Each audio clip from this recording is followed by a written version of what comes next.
All right. Welcome to the Sumer Sports Show, Wednesday edition, week 11 edition. I'm Eric Eager. I'm joined by Thomas Dimitroff. Thomas, it's already been a tumultuous week in the NFL. It's been a tumultuous few days since we even did this podcast. Everybody remembers on Monday, we're talking about various league stuff. And we still hadn't had to watch Denver go to Buffalo. Denver goes to Buffalo. Denver wins as 7-point underdogs, 7.5-point underdogs, I think, at close. Buffalo, kind of a comedy of errors, a lot of turnovers. Josh Allen, a few interceptions, fumble by James Cook. And on Tuesday, they fired Ken Dorsey, the offensive coordinator, former quarterback for the Miami Hurricanes, if I'm not mistaken. And they replaced him with Joe Brady, who, Thomas, you're familiar with because Joe Brady at one point was the offensive coordinator for the Carolina Panthers during some trying times during the Matt Rule days. He becomes the interim guy, and Buffalo kind of moves into it. Thomas, what did you think about when you saw A, the game on Monday night, but also B, the move to move on from the offensive coordinator in Ken Dorsey? Well, we can talk about the game in a minute here, but I want to go right to Ken Dorsey and a really tough decision for head coach and GM to make in season, right? It's never easy. And you know where my head went? Rarely is that completely premeditated, or motivated by just the head coach. Usually there is a little bit of a knock on the door from someone even higher, i.e. the owner, who's saying, like, what are we going to do here? What needs to be done? So there are discussions between a head coach and an owner about what are next moves here. And sometimes they're not comfortable, right? Many times, a head coach doesn't want to make that move in the middle of the season, right? But when there could be possible pressures from up top, along with the general manager, and there's a lot of discussion about it, you kind of have your back to the wall a little bit as a head coach. So they're not easy decisions to make. And it also sends the message to other people in the building, right? That the buck's stopping here. Like, this is BS. We're going to get this right. If not, there'll be other losses here, right? There'll be other losses, of course, before there'll ever be major changes in that organization.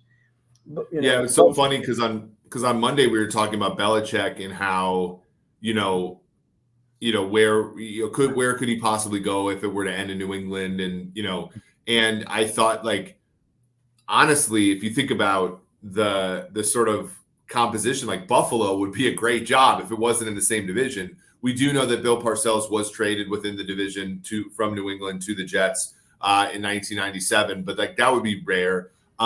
It is stark though when you think about McDermott had Leslie Frazier there, a former head coach, a very good culture guy, was a very effective play caller for the defense. That thing, Frazier kind of took the year off. It's still unclear as to sort of exactly the reason why that didn't work. And then, Dorsey now is let go. So both coordinators for a coach who has been phenomenal. When you think about point differential and you think about expected points added, all the measurements except for Super Bowls, the Buffalo Bills have been very good since 2020. And yet you start to see some of the leadership chipping away, not only the two coordinators, but Matt Milano, who is the middle linebacker, is out for the year. Edmonds left in free agency, so both the players up the middle of your defense and the linebacker spot are gone. And now, it's kind of Josh Allen, Sean McDermott, and that's who they're going to ride with. And Allen has been very mistake prone. McDermott has not necessarily, he's not necessarily, I think, proof of or he's not immune to some of these circumstances and these critics. It's going to be a very weird ride. Now, it's not unprecedented. I know you were in the league at this time. In fact, this was one of your better years in Atlanta. But in 2012, the Baltimore Ravens fired Cam Cameron in the middle of the season and replaced him with Jim Caldwell and won a Super Bowl. So that it's not actually this isn't an unprecedented move for a team that's in contention. And also it's not unprecedented for a team to go on a run after a move like this. I always find it interesting. Not that I'm trying to dig up bones and rumors, right? But last year, we know what happened with Ken Dorsey, right? A little bit of the implosion, the fulmination, as we like to call it every once in a while. I mean, that was tough, right? Was there more to this, right? What? Probably not our business as much as it is internal. I do want to say a couple things. So, Sean McDermott, I just think like a coach like they have in Buffalo and a GM, that tandem, they get along really well, right? Big. They work well together. I think he's one of the better coaches in the league. He's top tier coach. When you said a little bit earlier, it would be a great place to go. I want to dig back into that for a minute. A, why do you think it would be a great place to go? And B, do you ever think in your mind that Mr. Pagula would say it's time to make a change? I'm just surprised that you alluded to that because be knocking on the door. I agree with the McDermott love. I think that, mathematically, when you look at decision making, when you look at just like a top down approach to trying to model coaching, he's been phenomenal.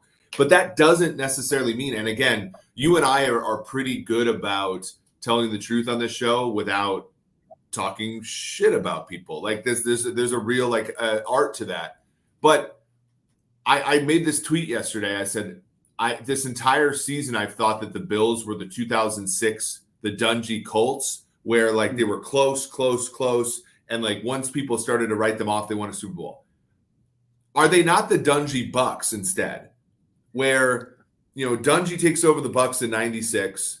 They by 97, they put on the new uniforms. They make the playoffs. They're a contender. They're basically a contender. That's an arm's length away from the Super Bowl. 99, Bert Emanuel caught it, right?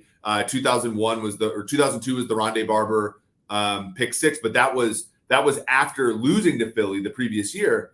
And so they're on the doorstep, and Tony Dungy's in the Hall of Fame. He's a fantastic coach, but John Gruden came in there and won a Super Bowl with his guys. And again, Belichick's much more accomplished than Gruden, right?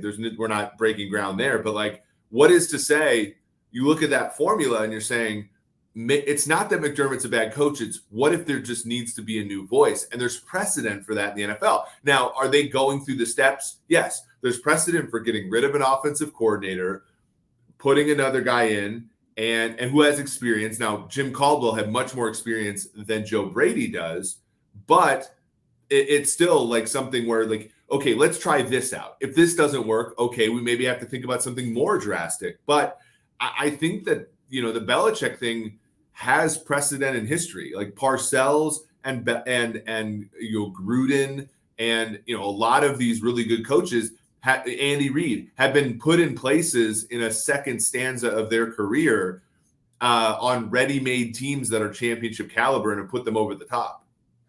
So from a management standpoint, from an organizational standpoint, from a head coaching standpoint, when you make a move with the coordinator, again, difficult move to make. Sometimes it's someone that's your loyalist that you have to make a move on. Yes. Other times it's, a head coach and quite honestly, a general manager worrying about having a reputation for, having a management, an ownership situation where it's complicated to attract the best talent out there, right? I'm not saying that's Buffalo. I'm just saying hypothetically.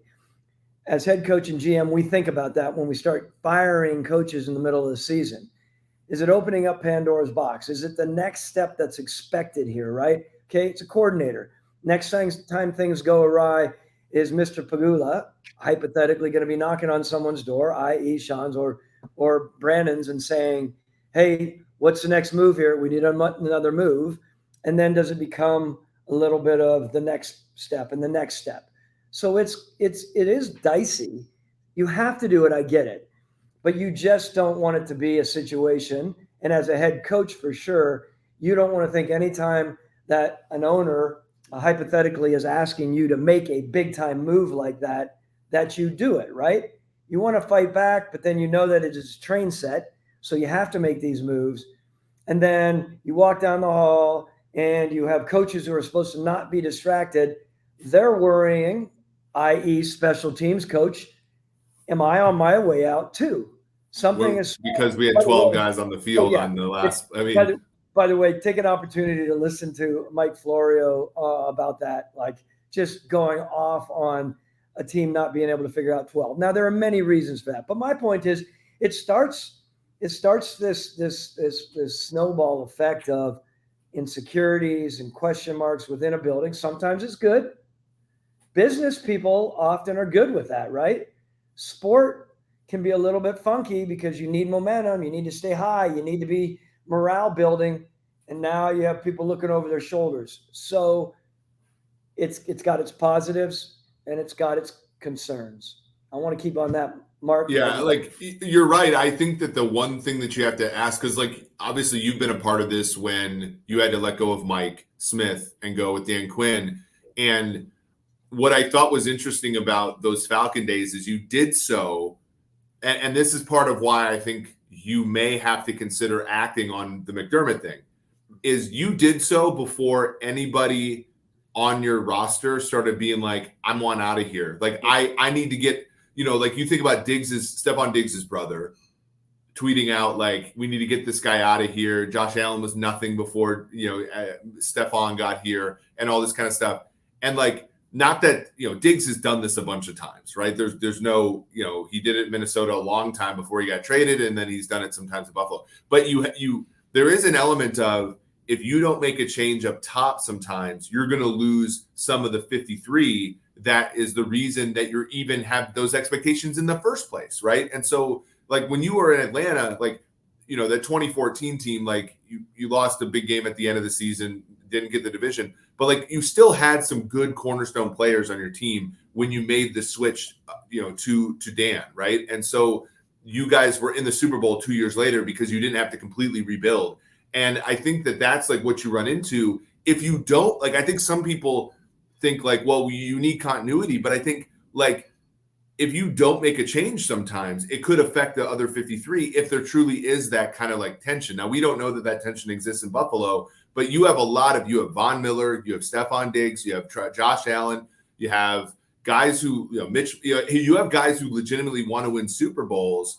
And I think that if you project to them that like, no, we're going to keep staying the course, they're going to be like, we've had this course for 4 years and we've never gotten past Kansas City, Cincinnati, any of those teams. So I think that that's like the one part of, and you go back all the way to that Tampa Bay team, like all those guys, like funny, like half of those guys were actually drafted by Sam Weish, not Dungy, but they were all players that were developed by Dungy that won a Super Bowl with Gruden. And again, it wasn't because Dungy was a bad coach. In fact, Dungy won his own Super Bowl. But it's like, but it was sort of like this sometimes the change was viewed as necessary. So yeah, no, you have very valid points there. I keep going back to the times that we thought about it, times we didn't pull the trigger over years with both Mike Smith and Dan Quinn, sat down with Arthur and talked about some really tough decisions to make. Some we stayed with, others we moved forward and made tough decisions. And it's not like a player, like it's just when you fire a coach and he literally is walking out of your building for the last time, you haven't even repurposed him, right? Mm-hmm. Some people get repurposed. We had some of that going on where we put another guy, stopped him from being a coordinator. He ended up taking over the defensive backs, or a D coordinator who ended up kind of taking over D-line and linebackers. And then Dan Quinn down the stretch in the Super Bowl was calling our defense, right? And no one knew that publicly, right? That was not a public, like that's been only revealed recently. It was a big deal, sure. So, I mean, all I'm saying is when you make that move, now there's just, again, I don't want to, how do I put this? It's not like a player, when you make a move on a player, you move on, you're like, well, you make a move on. He's not doing a job anymore, move on. So I just continue to want to come back to find out what precipitated this truly. Are there, in your mind, from an analytical standpoint, is there A, B, and C and X, Y, and C, or are there A, B, and C, X, Y, and C? And in my mind, I go to, okay, I want to know, was he not calling? How was he leading? How was he communicating? How was he, in the meeting rooms? How was he interacting with the other coaches? Was it becoming contentious in the building because everyone had high expectations? There's normally a lot more of that versus, I don't really like the way he's calling the game and I'm going to fire him. Yeah. That's a big deal. Yeah, I think it's interesting. I have to look at the numbers, but there are some people that I follow and people in the chat who are quite good at the handicapping of the NFL. And a lot of people were sort of pointing to this idea that, McDermott wasn't a great fit in the sense that like he wants more of a ground and pound, wants more of a get back to basics offense. And, not to cast a value statement on that, because I have my beliefs on it, but like you do see that sometimes Buffalo, when you watch the games, there are drives where you look at the play-by-play and it's like run to James Cook for 6 yards, run to James Cook for 10 yards, run to James, and then they just like get bored. And like this is like the big thing with modern defenses, Thomas. It's like the modern defense will like take some of these superstar quarterbacks and like basically make the optimal play running the ball. And then these superstar quarterbacks get like jittery and throw an interception because they're trying to get down the field too much. And so maybe I have a hard time looking at an offense that's like really good in expected points added, that's moving the football really well, that scored a lot of points mostly over the last like 3 or 4 years, last 2 years even, and being like, he's the problem. I think it's probably either cultural or something like, look, we got to make a change, and either it's you or it's somebody on your staff, which is unfortunate, right? Like that could be the case. And, you can't, the old adage is you can't fire all the players. And, I think that the issue is I think most of the adults in Buffalo know it's not right. So I don't necessarily know if you needed to fire somebody to send a message. Like they know that 5-5 is not acceptable, but at the same time, maybe ownership doesn't agree. Maybe they're like, look, you gotta serve somebody up right now because it's not working. And it's been going this way for a long time. I don't know. Like these are just guesses by me. Look, the other thing I'd say, and they're great. They're all really good points. I mean, I don't know. Like the idea of moving on from someone as a coordinator, to your point, you have to serve someone up. I'm more apt in my first 3, 4, or 5 years in the NFL. I was all about like, hey, no one needs to be outed but the head coach and the GM. And as I've gone on and have gotten older and more mature in this business, there's a lot of money that goes into these coordinators, right? I mean, the numbers are big, and the numbers are big on the position coaches. There are position coaches out there making $2 million, O-line coaches and D-line coaches. Of course, there's a sliding scale there.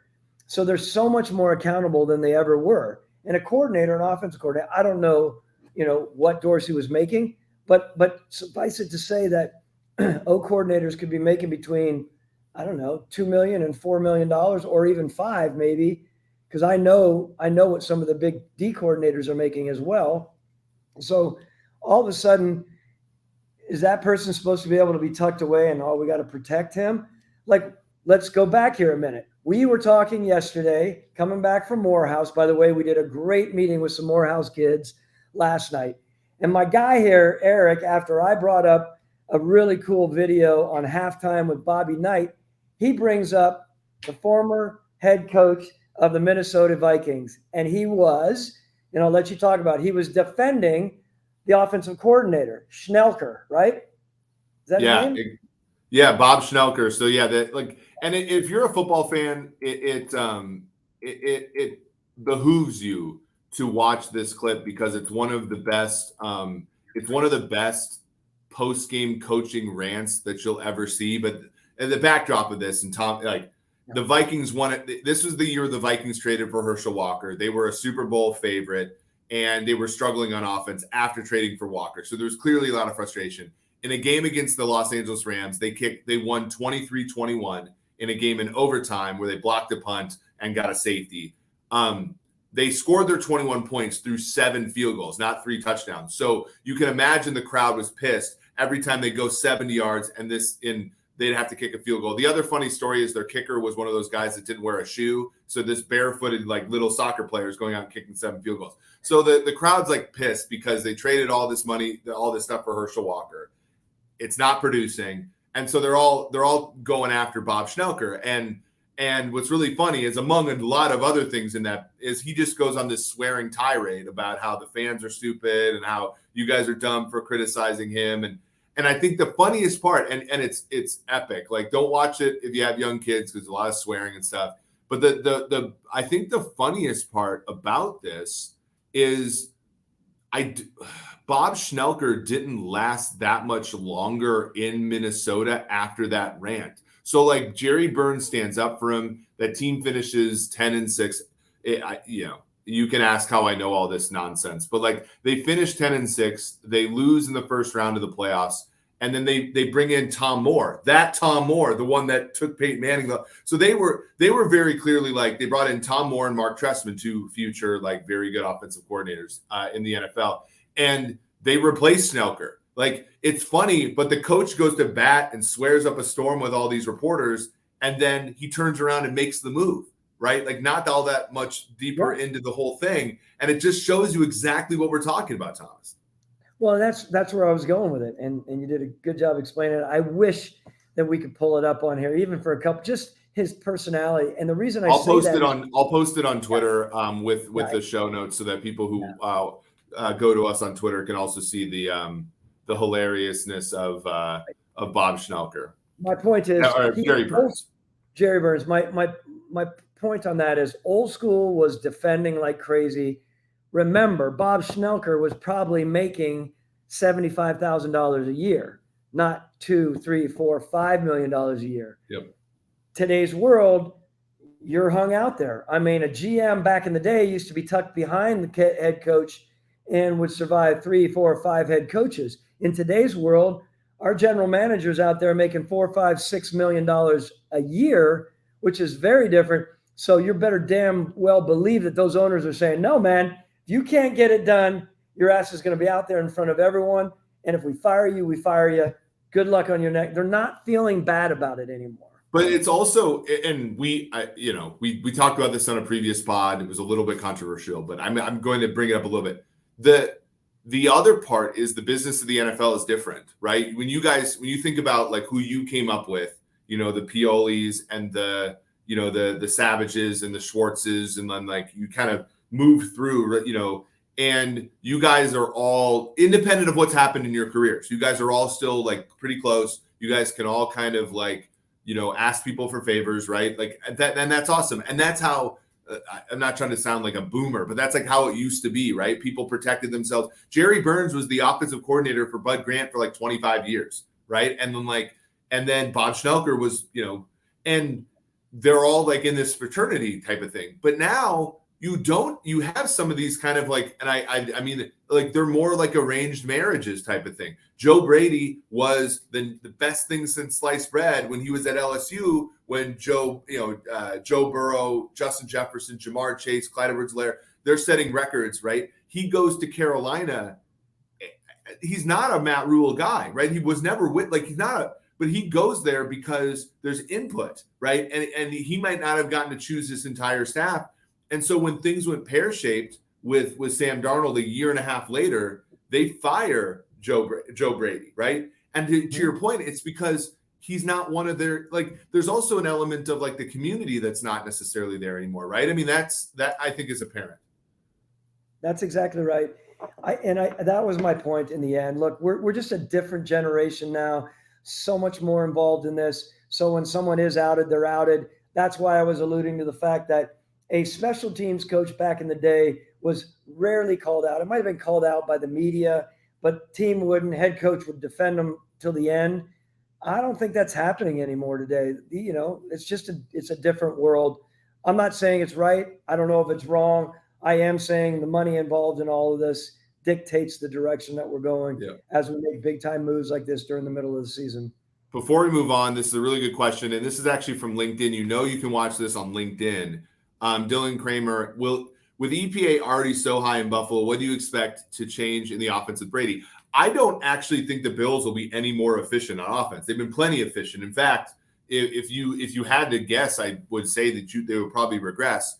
The other part that's tricky is a lot of people will say, well, you're going to get a new coach boom. This team has had a top 5 easiest schedule in the NFL so far. They have the hardest schedule moving forward. So I don't necessarily know if it gets any easier for them. But what it does do is it puts a huge spotlight on Josh Allen because, Josh Allen's been the one person so far that's kind of avoided, obviously you're not going to bench a quarterback making a $250 million, but like there's elements of like at some point everybody's losing their job except for you. Like there's going to be some pressure, and I think Allen will either live up to sort of his billing as one of the top 2 or 3 quarterbacks in the league, or we're going to see Buffalo at home in the playoffs for the first time since 2018, which is a long time ago. Speaking of a team that's probably going to be home for the playoffs, now they were last year, but they've been perennially a playoff team, and it's gone a little bit weird for them this year. Are the Green Bay Packers, Thomas? This was a team that I think a lot of people, including myself, I'll stand here, were more bullish on going into the season than others. And it just has not worked out for them. If you look, offensively for Green Bay, you're talking about a middle of the pack team, which is actually better than I would have expected. Defensively, you're talking about a team that's sort of, that's again, kind of middle of the pack. But right now that's turned into a 3-6 mark. And when you look at, the percentages here, you have to go all the way down to 16 to look at their power rating and a 7 win projection so far. And this is for a team, Thomas, that when you look at strength of schedule, the first 10 weeks of the season, the Packers have had the 5th easiest schedule so far and have only really managed to win 3 games. It's not going to get all that much harder for them. They still have the 11th easiest schedule down the stretch. But this is a team that I think, Thomas, has been a little bit disappointing relative to market and as well as just kind of narrative expectations. Yeah, I mean, as I was watching it, I was concerned, of course, because I've said from the very beginning on the quarterback side, I still, though there are a lot of benefits to their quarterback, I do believe that he has some natural ability, of course, right? Coming out, the concern for him was, where was he as a true leader, right? We talked about that. And that's something that sometimes you can evolve into. Other times, if you're just naturally not that type of guy that's just going to take it and lead the troops, you can still win in this league. But a team, the head coach, the GM has to be very creative with how they're putting it all together, who they're putting around those players, that quarterback in potentially this situation, and how they're all thriving and evolving, right? I said this before as well. I mean, Brian Gutekunst has been there for how many years? 5 or 6 years now, I think. Yeah. Yep. Right around that. I think Matt LaFleur, of course, has an amazing record up to this point. They're now sans Aaron Rodgers, right?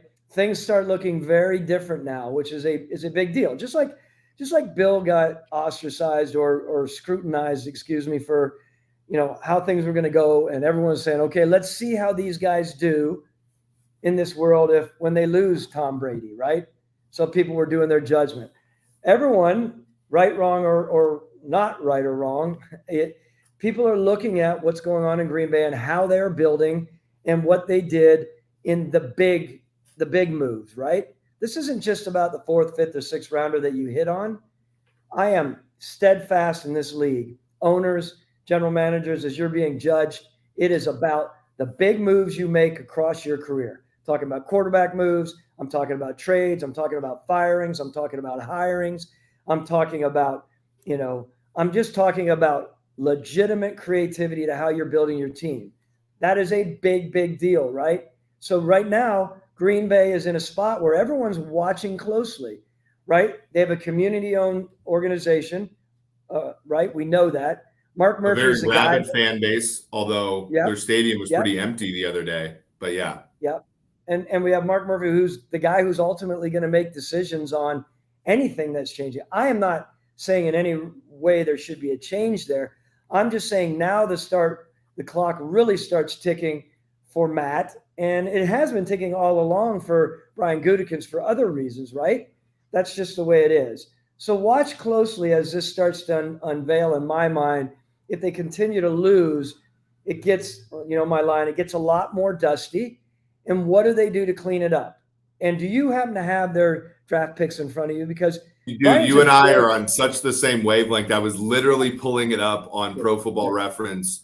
So let's go here. This is by the way, Pro Football Reference, great resource. When you look at the draft picks for the Packers, I was just going to bring this up, Thomas, because I think I know kind of where you're going, and this website's kind of crazy with ads and stuff. But I look at this and I look at their top picks.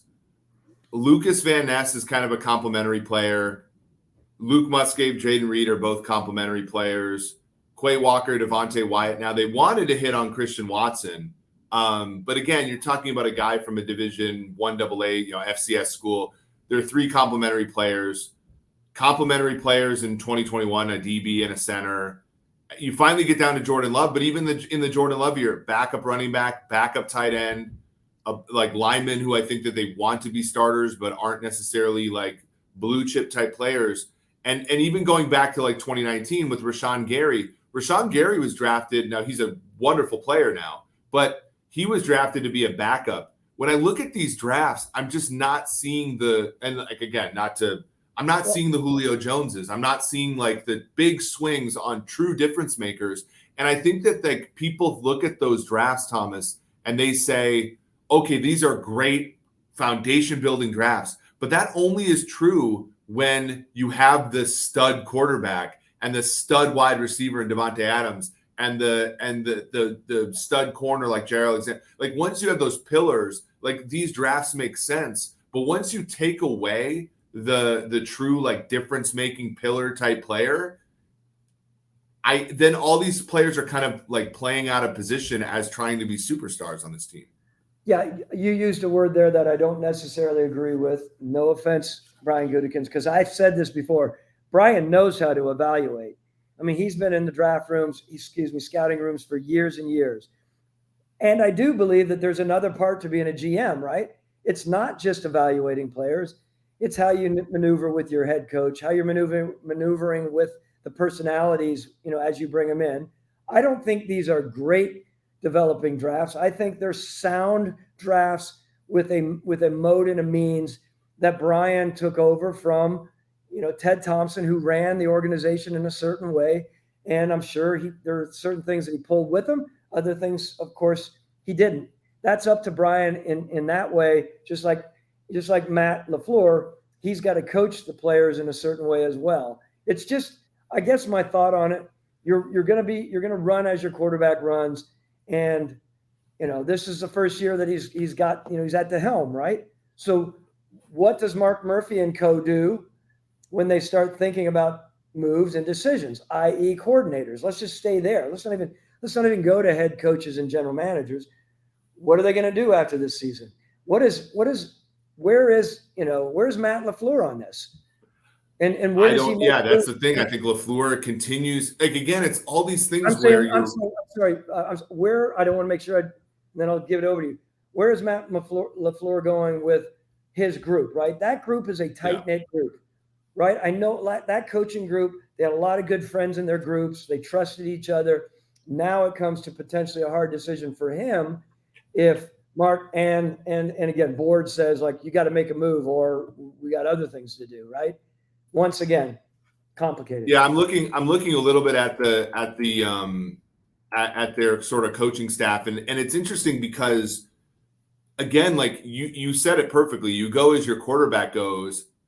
In the case that in how they're acting, right? So right now they have LaFleur, Rich Bisaccia as the special teams coordinator, assistant head coach. I think a little bit of his deal was how well he did as the interim coach. They hired him to replace because their special teams were so bad in the playoffs for a few years.